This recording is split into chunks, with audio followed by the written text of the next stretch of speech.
One day, each of us will stand before God and He will ask just 3 questions. What's fascinating is that modern science now confirms the power behind these very same questions. For centuries, people of faith have believed that God will hold us accountable not for what we had, but for how we lived. Recent scientific research now shows that the keys to happiness, health, and fulfillment align perfectly with the questions God will ask. These are not abstract ideas, they are life-changing truths. In this message, we will explore those 3 questions, why they matter, and how both faith and science agree that your answers will shape not only eternity, but the quality of your life right now. When we speak of the first question God will ask, did you live with purpose? We are touching the very core of human existence. For thousands of years, philosophers, spiritual teachers, and great thinkers have insisted that life without meaning is life half lived. And now, science confirms this. Studies in psychology and neuroscience show that people who cultivate a strong sense of purpose not only live longer, but live better. Their health is stronger, their minds sharper, their relationships richer. A clear purpose seems to act like a compass within the human brain, directing choices, filtering distractions, and anchoring us in times of chaos. But purpose is not something that drifts to us by accident. It is something we must define. Too many people mistake comfort or survival for meaning. They wake up, go through routines, chase after the next paycheck, and call that living. Yet when asked what drives them, what ultimate aim gives weight to their days, they fall silent. Purpose demands a conscious decision to decide who you want to be, how you want to live, and what you want to leave behind. Viktor Frankl, the great psychiatrist and Holocaust survivor, once wrote that man's search for meaning is the primary motivation of life. Without it, even the strongest bodies collapse. With it, even the weakest find extraordinary strength. When God asks about purpose, the question isn't whether you had one, but whether you lived it. Did you take the time to discover why you were here? Did you act on it? Or did you trade your potential for distractions and excuses? This is where science and faith meet. Science tells us that people with purpose are more resilient, more focused, and more fulfilled. Faith reminds us that our purpose is tied not only to ourselves, but to something larger, something eternal. Living with purpose doesn't mean every day is heroic or dramatic. It often looks like the steady choice to align small actions with a larger vision. It's the teacher who sees each child not as a number, but as a life to be shaped. It's the parent who sacrifices comfort for the growth of their children. It's the entrepreneur who refuses to chase profit without meaning and chooses instead to build something that uplifts others. These choices may seem ordinary, but together they form the tapestry of a life that answers God's question with a resounding yes. And here lies the challenge for each of us. Are we merely existing, or are we living with a sense of destiny? When the first question comes, it will not be about the size of your bank account or the titles before your name, but about whether you aligned your days with something greater than yourself. Science may show us the benefits, but faith asks us to take responsibility. So reflect carefully, because this question is not only about eternity, it is about today. The real tragedy is not to die, but to die without ever having lived for something that mattered. The second question God will ask us is one that strikes at the heart of what it means to be human. How did you treat others? At first glance, it may seem like a moral or religious challenge, but modern science confirms what's what spiritual traditions have always taught. Our lives are defined not by what we accumulate, but by the quality of our relationships and the depth of our love. When researchers study happiness, they don't find that wealth or status guarantees fulfillment. In fact, some of the most extensive longitudinal studies ever conducted, such as the Harvard study of adult development, reveal that strong, loving connections are the single greatest predictor of health and happiness. People who maintain nurturing, supportive relationships live longer, recover from illness faster, and experience far greater satisfaction than those who remain isolated or consumed by self-interest. Neuroscience adds another layer to this truth. Our brains are wired for connection. Acts of compassion and kindness activate the brain's reward centers, releasing oxytocin, serotonin, and dopamine, the very chemicals that make us feel alive, safe, and fulfilled. So when God asks how you treated others, He is really asking whether you lived in alignment with the design of your own humanity.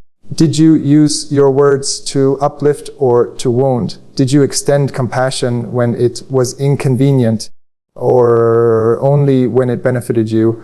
Did you allow bitterness and pride to wall off your heart? Or did you risk vulnerability in the name of love? These questions carry weight because our treatment of others shapes not just their lives, but also our own character and legacy. It's easy to believe that success is measured by achievement. Yet people on their deathbeds rarely talk about the trophies, the promotions, or the money they earned. They speak about the relationships they cherished or regret not cherishing enough. This reveals a deeper truth. Love is not an accessory to life. It is the essence of life. Without it, even the most dazzling accomplishments ring hollow. With it, even the smallest acts, listening to a friend, forgiving an enemy, comforting a stranger, carry eternal significance. The challenge, of course, is that relationships are difficult. Love requires sacrifice, patience, humility. It asks us to put aside ego and see others not as obstacles or tools, but as fellow souls with equal worth. And yet, every time we choose kindness over cruelty, empathy over indifference, we shape ourselves into people capable of answering that second question with confidence. Science may describe this in terms of hormones and psychological well-being. Faith describes it as love fulfilling the greatest commandment. But both point to the same reality. Our lives find their highest meaning in connection. So when the time comes and the second question is asked, the measure will not be how much you had, but how much you gave. Remember this: the only wealth you carry into eternity is the love you shared on earth. The third question God will ask is deceptively simple, but deeply profound. What did you do with what I gave you? At its core, this question is about growth and contribution. Each of us is born with a unique combination of talents, opportunities, and experiences. Some are given much, some are given little, but the true measure is not the size of the gift, it is what we choose to do with it. Science, again, confirms what faith has long proclaimed: human beings thrive when they are growing and when they are giving. Psychologists have studied this extensively.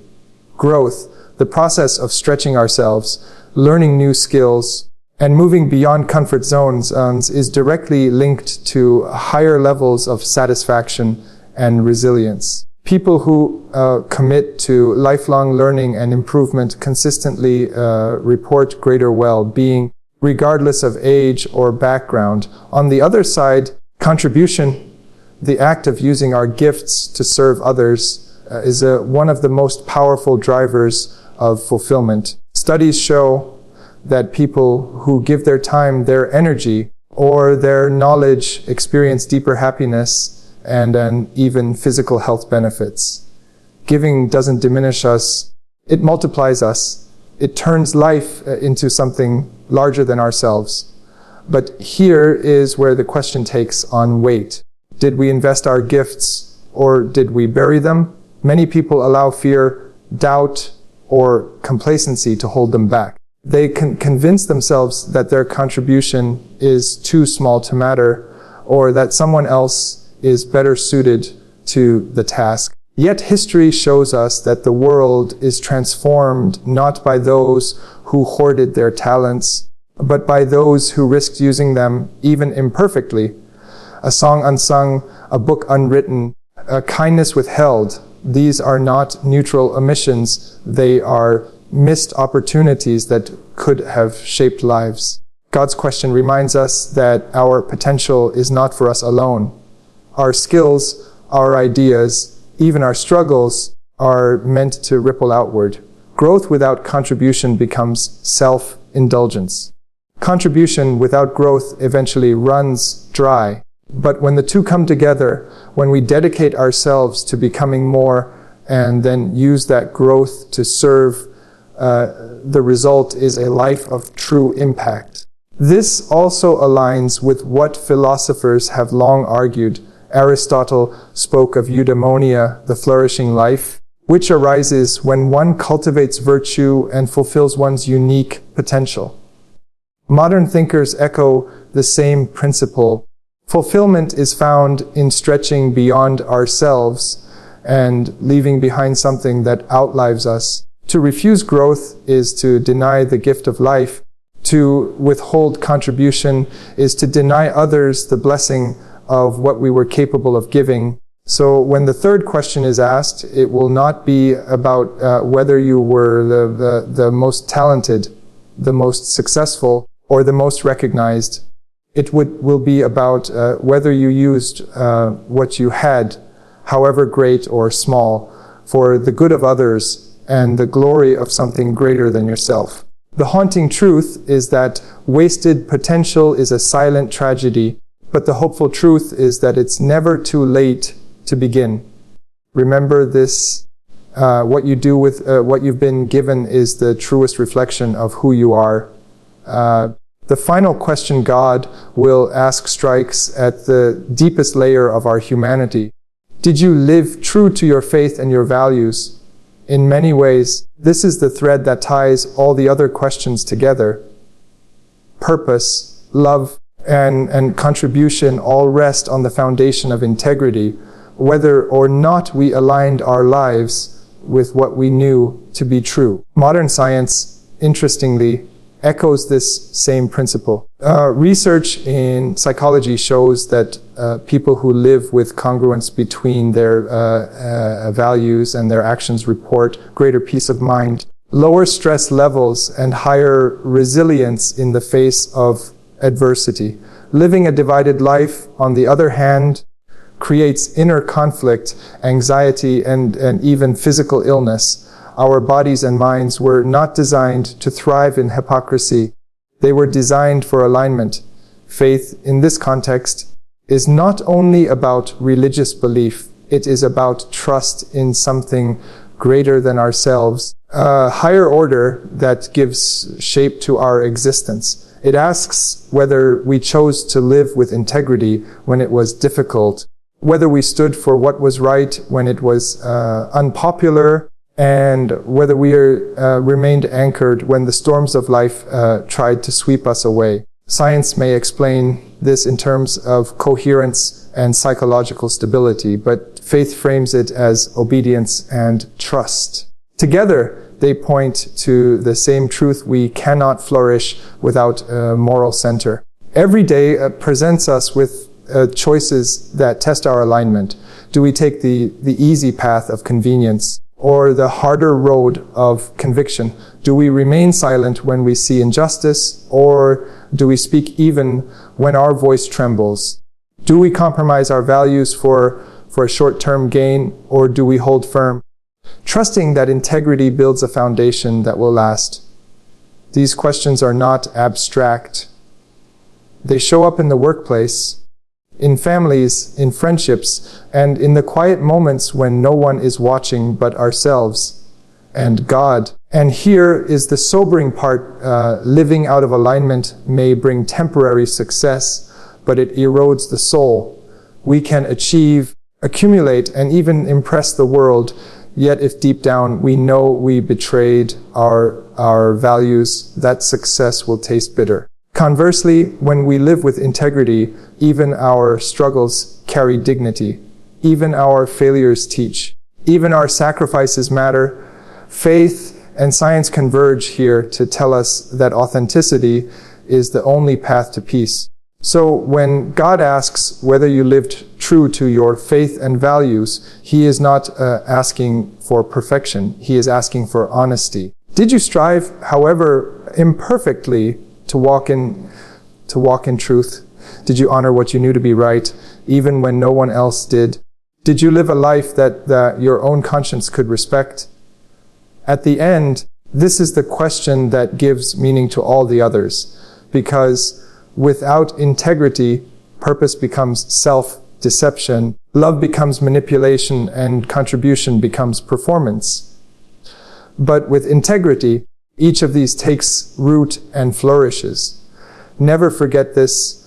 The greatest failure is not to stumble, but to live a life that was never truly yours.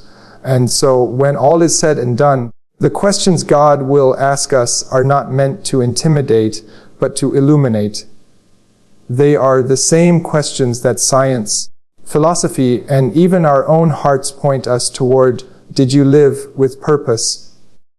Did you love others well? Did you grow and contribute with what was entrusted to you?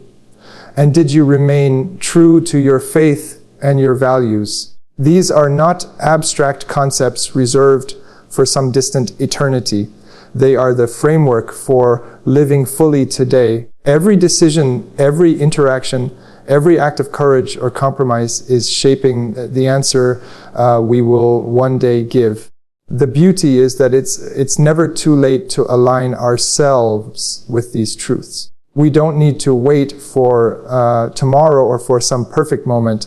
The chance to live with purpose, to love deeply, to grow consistently, and to walk with integrity is here right now and in this very day. So let this be your reflection. One day the questions will be asked, but today you are writing the answers. Live it in such a way that when that moment comes, your life itself will speak clearly and powerfully, because the greatest tragedy is not to die, but to reach the end and realize you never truly lived. The choice is yours. Make your answer count.